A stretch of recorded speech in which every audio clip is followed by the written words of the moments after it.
AI98 benzini mühərrik təmizləyirmi? Bunun nə kimi xeyri var? AI98 benzini bütün avtomobillərdə mühərrik təmizləmir. Amma müəyyən mühərriklərdə həm təmizlik, həm də performans baxımından real üstünlük verir. Gəlin öncə bunu bilək. AI98 nədir?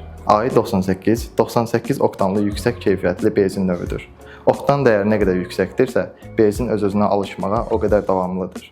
Bu da yanmanın daha sakit, sabit və təmiz getməsi deməkdir. Əgər avtomobil istehsalçısı AI98 və ya minimum AI95 tövsiyə edirsə, 98 benzin istifadə etməyiniz həm mühərrikin ömrünü uzadır, həm də performans baxımından faydalıdır. Yox, əgər avtomobilin mühərriyi sadəcə 92 və ya 95 benzin üçün nəzərdə tutulubsa, 98 benzin istifadə etməyinizin heç bir real xeyri yoxdur. Nə gücü artırır, nə də mühərrik təmizləyir. Sadəcə daha çox pul xərclənir. Bəs təmizləyə dedikdə nə nəzərdə tutulur? Bu birbaşa benzinə əlavə olunan yuyucu qatqılardan asılıdır.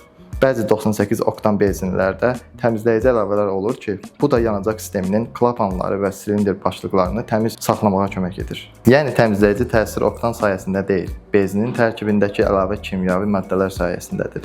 Nəticə, AI98 benzini mühərriki təmizləyə bilər, amma bu yalnız doğru mühərrik tipi və doğru şəraitdə keçərlidir. Əgər avtomobilin özündə 92 və ya 95 tövsiyə olunubsa, 98 istifadə etməyə ehtiyac yoxdur və fərq hiss olunmayacaq. Ən vacib məsələ benzini düzgün mühərrikə dökmək və yanacaq sisteminə vaxtaşırı texniki qulluq etməkdir. Təmizliyə həqiqi fayda verən budur.